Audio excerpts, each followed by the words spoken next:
बिस्मिल्लाहिर्रहमानिर्रहीम। आज हम बच्चों के दिमाग की नशो-ओ-नमा के मुतल्लिक़ बात करेंगे कि ब्रेन कैसे ग्रो करता है। जब बच्चा पैदा होता है तो उसके दिमाग का साइज़ एडल्ट से तकरीबन 70% बन चुका होता है। बाद में बेशक बाकी जिस्म तो बढ़ता है लेकिन दिमाग इतना साइज़ में नहीं बढ़ता। तो उसमें बहुत सारी चीज़ें ऑलरेडी होती हैं, जैसे मुख्तलिफ़ चीज़ों के सेंटर होते हैं, फ़ील करने के, खाने पीने के, भूख महसूस करने के, रिएक्शन के। तो सारी चीज़ें उसमें ऑलरेडी फीड होती हैं। जब बच्चा पैदा होता है तो पहले वो रोता है, सबसे पहले इसकी रिस्पॉन्स होती है, वो रोता है। जब रोता है तो सांस गहरा लेता है, उससे ये है कि उसके फेफड़े चलना शुरू हो जाते हैं और उसको सांस आना शुरू हो जाता है। अगर बच्चा ना रोए फौरी पैदाइश के बाद तो इसका मतलब कि उसको कोई प्रॉब्लम है। तो उसके बाद वो इर्द गिर्द देखता है, तवज्जो करता है अपने वालिदैन की तरफ या जो भी मौके पर होता है, स्टाफ होता है, उनकी तरफ देखता है तो आइडेंटिफाई करना सीख जाता है कि ये जो मेरे इर्द गिर्द लोग कौन हैं, मेरे रिश्तेदार हैं या जो गैर है, उसकी तरफ बच्चा देख के रोता है। तो दिमाग में एक इमेज बन जाता है। जब पहले आप किसी को भी देखते हैं आइडेंटिफाई करने के लिए, तो दोबारा जब देखता है तो वो आइडेंटिफाई कर लेता है, ये वही लोग हैं जो मेरे साथ पहले भी थे। इसलिए वालिदा को सबसे ज़्यादा पहचानता है। और इसी तरह उसकी आवाज़ें मुख्तलिफ जो बाहर से आती हैं, बच्चा उनको भी देखता है, कोई शोर है, कोई अच्छी आवाज़ है, इवन म्यूज़िक की आवाज़ को भी वो पहचानने लग जाता है 4-5 माह की उम्र में। और उसमें एक मूवमेंट शुरू हो जाती है, रिदम शुरू हो जाती है। और 7-8 माह के उम्र में वो कूदना शुरू कर जाता है मौसीकी पर।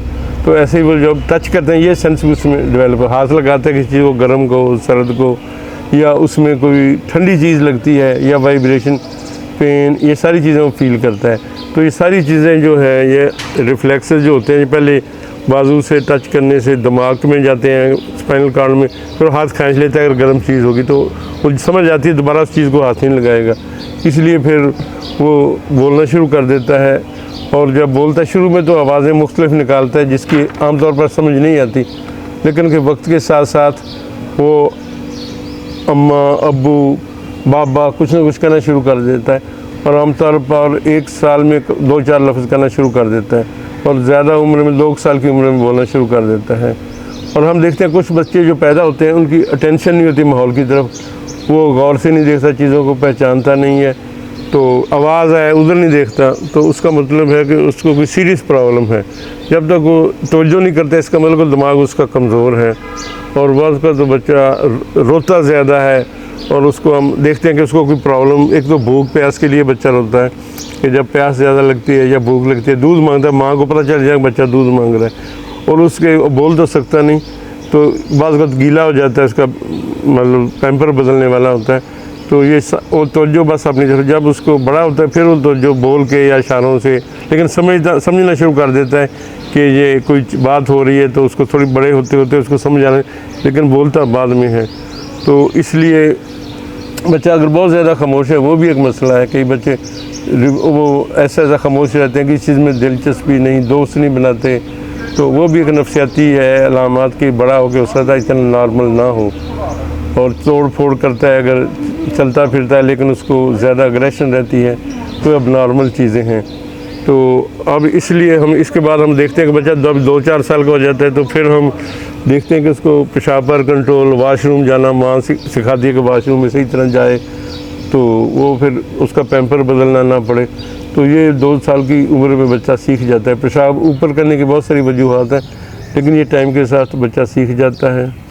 तो बच्चे की सख्ती नहीं करनी चाहिए। बाज़ वालिदैन बच्चों को मारते हैं कि ऊपर पेशाब क्यों कर दिए, उससे बल्कि उसकी और घबराहट उसको होती है। उसको बल्कि आप इनाम दे, अगर ऊपर नहीं करेगा तो इनाम, उसकी मेडिसिन भी है, अब डॉक्टरों से रब्ता करके उसको मेडिसिन भी दी जा सकती है। और ट्रेनर ख़ास तौर पर ज़रूरी है, ऐसा टाइम के साथ ये सारा कुछ ठीक हो जाता है। इस तरह अटैचमेंट है जब बच्चा पर उसके वालिदैन के साथ, माँ के साथ, बाप के साथ, रिश्तेदारों के साथ, तो वो जब आदमी नहीं कुछ दिन मिलता तो उसको परेशानी, बेचैनी हो जाती है।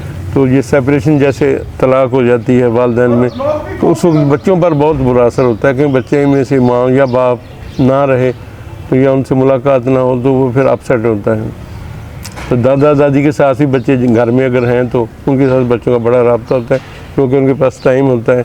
वो बच्चों को बातें करते हैं, उनको कहानियाँ सुनाते हैं, बाज़ वक़्त वो बच्चों के साथ मजाक भी होता रहता है, तो उनको लेके बाहर भी सैर करवाते हैं। तो इसलिए दादा दादी की मौजूदगी बच्चों के लिए वो भी एक रहमत है एक किस्म की।